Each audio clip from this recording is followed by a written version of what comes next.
할렐루야, 반갑습니다. 따름강 누림교회 김희석 목사입니다.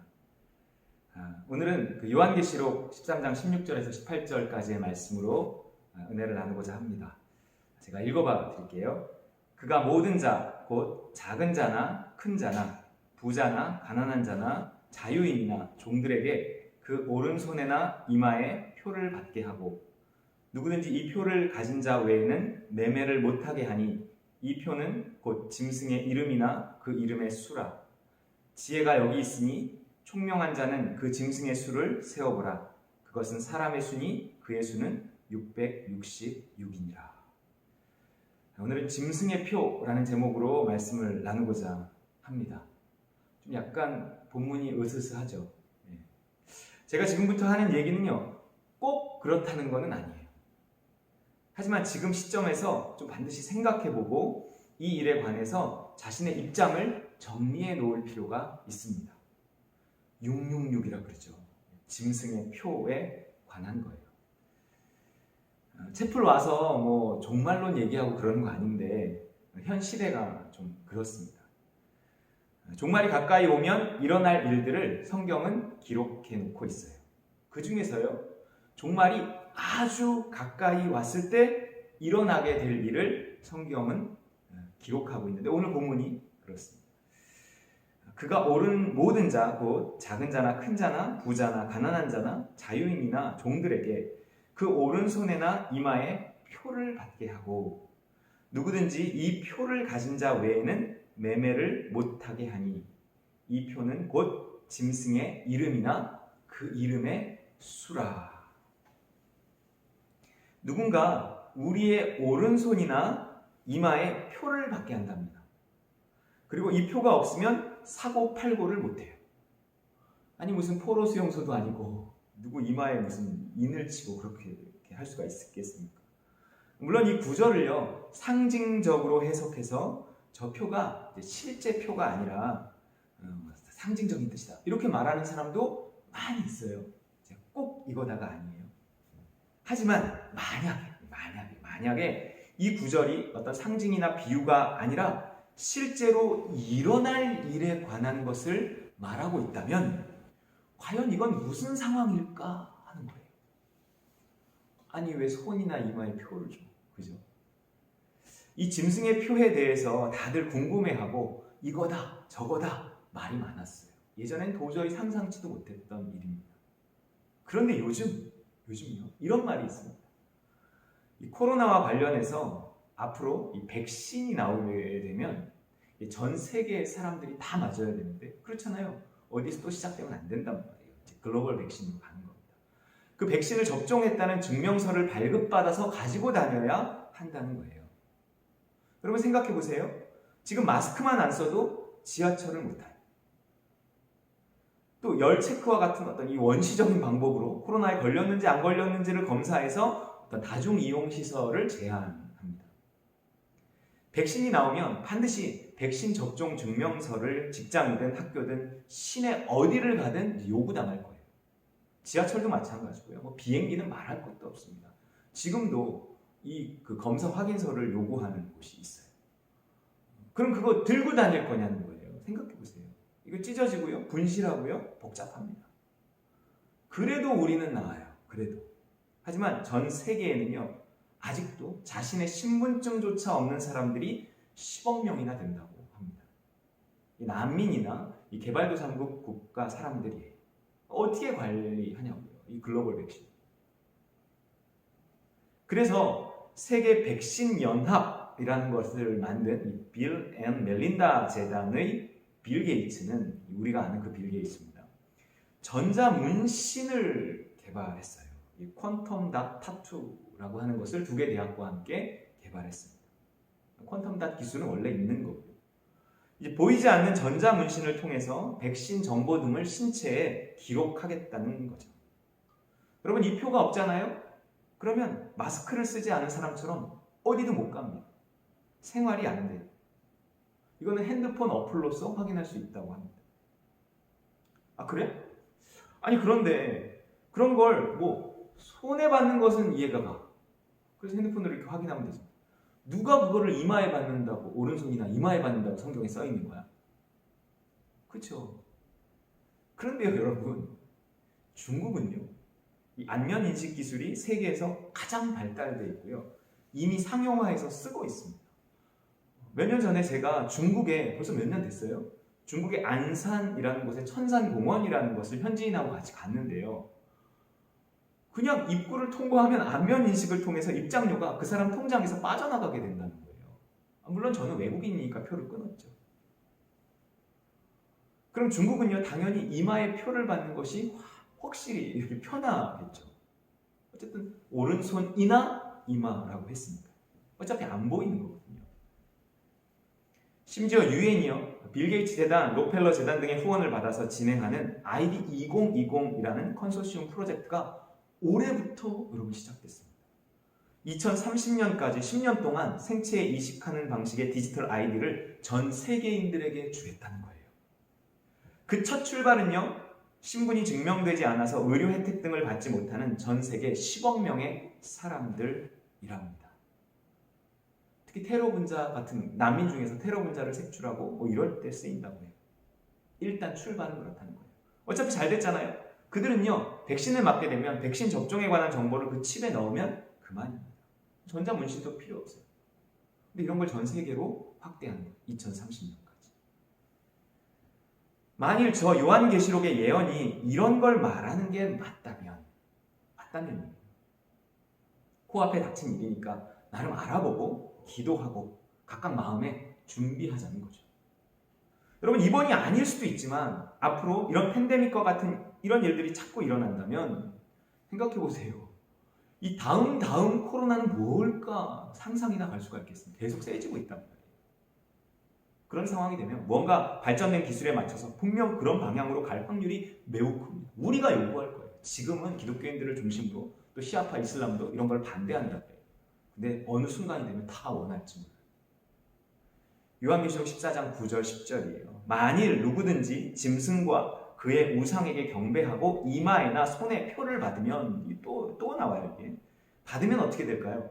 그도 하나님의 진노의 포도주를 마시리니 그 진노의 잔에 섞인 것이 없이 부은 포도주라. 거룩한 천사들 앞과 어린 양 앞에서 불과 유황으로 고난을 받으리니 그랬어요.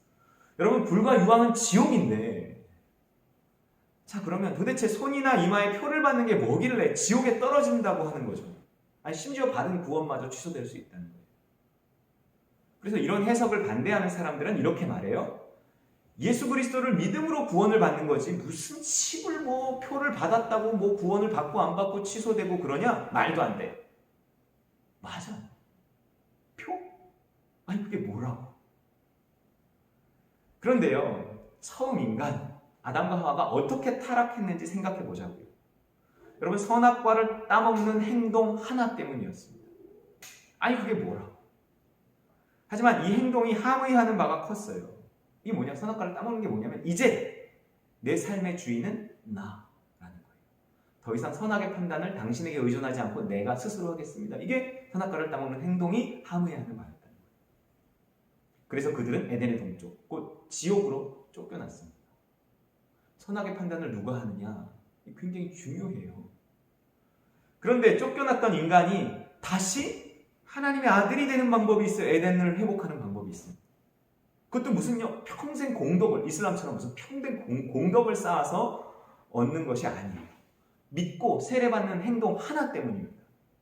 세례가 뭐예요? 내 마음대로 살던 나는 물에 빠져 죽고 이제 하나님의 뜻대로 사는 새로운 나로 태어난다는 거예요. 이것은요, 선악의 판단, 곧 선악과를 돌려드리는 행동이란 말이에요. 이제 내 마음대로 안 살고 내 마음대로 살던 나는 죽었고 이제 당신 뜻대로 살겠습니다 하고 선악과를 돌려놓으니 다시 에덴을 회복하는 겁니다. 그 행동 하나. 표를 받는 행위가요, 내 인생의 주인은 더 이상 당신이 아니라 이 표를 준 존재입니다 라는 의미를 담는다면 이건 반드시 구원과 상관이 있을 수 있습니다. 지금 당장은 뭐 그렇지 않겠지만 여러분, 앞으로는요 반드시 이 생체칩을 이용한 전자상거래 시대가 도래할 겁니다. 화폐도 신용카드도 없는 시대예요.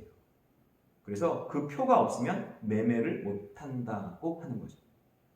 지금 코로나로 인해 세계보건기구 WHO에서는요, 지폐 사용을 자제하라고 권고한 바가 있습니다. 그럼 표 없이 못 사는 세상이 돼요. 아니, 그럼 받아야죠.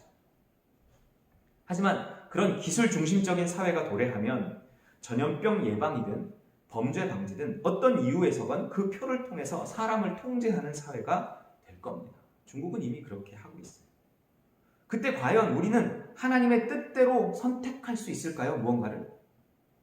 감시받는 사회에서는 이미 내 선악의 판단을 누군가 뺏어간 거란 말이에요. 선악과를 돌려드리고 싶어도 그게 시스템적으로 안 되고 이게 글로벌적으로 시행되면 아주 굉장히 곤란한 상황이 되는 겁니다. 예수를 그리스도로 고백하고, 이 그리스도로 고백한다는 것이 뭐냐면 이제 예수님이 내 삶의 그리스도, 곧 왕, 주인이라는 뜻이에요. 앞으로 그렇게 살겠다는 결심이고 고백입니다. 그런데 자유의지가 통제당하면 그렇게 살지 못하는 거예요. 그 신앙 고백 때문에 구원받았는데 그 고백이 실천되지 못하는 상황이 되잖아요. 그러면 신앙은 점점 식습니다. 내 뜻대로 살건 남의 뜻대로 살건 이 주님 뜻대로 살지 않으면 신앙은 식어요. 성경 말씀과 성령의 인도를 받아 내 행동을 선택해야지만 신앙이 유지되고 자라나는데 뭔가가 그렇지 못하도록 딱 막고 있다면 내 신앙은요, 원하든 원하지 않든 식을 수밖에 없습니다. 그러다가 사라지는 거예요. 믿지 않는 집에 시집간 자매들이 이렇게 보면요, 시댁에서 교회 가지 못하도록 딱 막아버리면 이 신앙이 지나면서 신앙이 사라지더라고요. 환경이 중요하고 여러분 시스템이 중요합니다.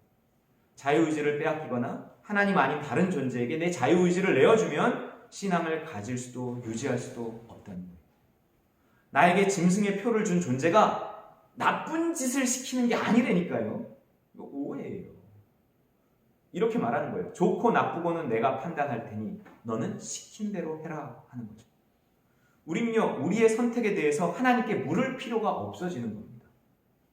그 존재가 하나님의 수준에서의 어떤 이게 전지함을 가지고 있다고 한다면 그 존재에게 우리가 쉽게 묻고 쉽게 들을 수 있고 하나님께 물으면 잘 이게 안 들리거든요. 그런데 그 존재는 너무 쉽게 우리의 선악의 판단을 해주고 가장 좋은 것이 무엇인지 제안한다고 해보세요. 우리가 알아서 그 존재를 우리의 주인으로 알지 못하는 사이에 모시게 될 거예요. 지금도 우리는요, 내비게이션을 통해서 AI가 지시하는 대로 길을 찾고요. 유튜브를 볼 때 인공지능 알고리즘에 의해서 제시되는 그 딱 맞는 영상을 생각 없이 그냥 보고 있단 말이에요. 그게 뭐 AI가 됐건 빅브라더가 됐건 뭐 적그리스도가 됐건 나를 감시하고 통제하는 그 존재가 그 표를 통해서 나와 연결돼서 나에게 딱 맞는 선택을 계속 제안한다면 우린 그냥 따라가면 되는 거예요. 어쨌든 그런 기술이 우리가 알지 못하는 사이에 엄청나게 발전을 했다는 거예요. 그러면 나는 나의 선악의 판단을 하나님께 돌려드리는 것이 아닌 표를 통해서 나를 통제하는 어떤 존재에게 나도 모르는 사이에 드리는 거예요. 그러면 구원받지 못한다는 거예요. 이미 지난 3월이 아주 최근이에요. 마이크로소프트는요, 우리 몸의 체열이나 생체 신호를 감지해서 우리가 그들이 원하는 행동, 예를 들면 어떤 특정 광고를 본다든지 하는 일을 하면 그걸 원격으로 서버에 송신해서요, 암호화폐를 지급하는 기술에 대한 특허를 냈어요. 여러분. 공교롭게도 물론 우연이겠지만 여러분 그 특허 번호가 뭔지 아세요? WO2020 2020년에 나온 거니까 그 뒷자리가 이렇게 됐어요. 060606 666이네. 우연이겠죠. 우리가 하는 행동을 감지해서 지시받은 행동을 하면 보상한다는 겁니다. 이제 중앙은행에서 암호화폐를 발행하는 시대가 곧 도래합니다. 이제 돈 없이 그 암호화폐로 거래하는데 우리가 어떤 특정 행동을 하면 그 칩이 인식을 해서 그것을 중앙 서버에 보내서 우리 통장에 돈 넣어준다는 얘기를 하는 거예요. 그러니 빨리 우리는 그 칩을 받아갖고요, 돈 벌어야 돼요. 며칠 전이에요, 이것도. 며칠 전 일론 머스크가요, CEO로 있는 뉴럴링크에서는 뇌에 심는 칩을 통해 우리의 생각을 감지해내는 시스템을 올해 말 인간에게 실험을 한다고 발표했습니다. 인간과 컴퓨터, 인간과 인간 사이에 어떤 언어 없이 소통하고 언어 없이 입력하고 한다는 거예요. 또 충동적인 성격과 정신병적인 소견, 심지어 어떤 욕망까지도 나중에 컨트롤하게 될 겁니다. 전염병에서 자유롭고 충동적이지 않으며 인공지능과 소통하는 새로운 인간이 도래할 거예요. 근데 그게 그 칩이 핵심입니다. 그래서 전자문신이든 칩이든 우리가 받아들이는 것은 이게 반신앙적 고백, 반신앙 고백적 행위일 수 있다는 거예요. 그래서 받지 말라는 거예요. 그래서 조심하라는 거예요. 짐승의 표로 인해 선악과를 내가 돌려드리고 싶어도 돌려드릴 수 없다면 그런 표를 받은 인간에게 더 이상 구원의 희망은 없는 거예요. 단순히 표를 받고 받지 않고가 아니라 첨단 기술과 결합된 사회에서 더 이상 예수를 그리스도로 모시고 살 수 없게 된다면 고백만 하는 건 의미가 없어요. 그 고백 후에 그런 삶을 살아야 돼요. 두렵고 떨림으로 항상 복종해서 우리 구원을 이루어야 하거든요. 근데 그게 안 되는, 시스템적으로 전 세계 글로벌하게 안 되는 어떤 시스템이 지배하게 된다면 그때는 끝이 오는 거예요. 하나님은 로봇을 만들지 않았거든요. 노아의 홍수, 소돔과 고모라 다 더 이상 희망이 없다고 생각됐을 때 심판, 멸망이 왔습니다. 그래서 어쩌라고? 성경 구절 두 곳 읽고 마치겠습니다. 베드로전서 4장 7절 만물의 마지막이 가까이 왔으니 그러므로 너희는 정신을 차리고 근신하여 기도하라. 마가복음 13장 35절에 37절 그러므로 언제나 정신 차리고 있어라. 집 주인이 돌아올 시간이 저녁일지 밤중일지 다 때일지 새벽일지 어떻게 알겠느냐. 그가 갑자기 와서 너희가 자는 것을 보지 않게 하라. 내가 너희에게만 아니라 모든 사람에게 말한다. 깨어 있어라. 기도하고 깨어 있으라 말합니다. 여러분 또한 이렇게 깨어 있는 교회에 출석해야 합니다. 이런 시대일수록 더 그래요. 어쩌면 마지막 시대를 살아가는 여러분, 정신을 차리고 기도하고 깨어 있어 주님 오실 날을 준비하는 그 지혜로운 다섯 처녀와 같이 다 되시기를 주님의 이름으로 축원드립니다.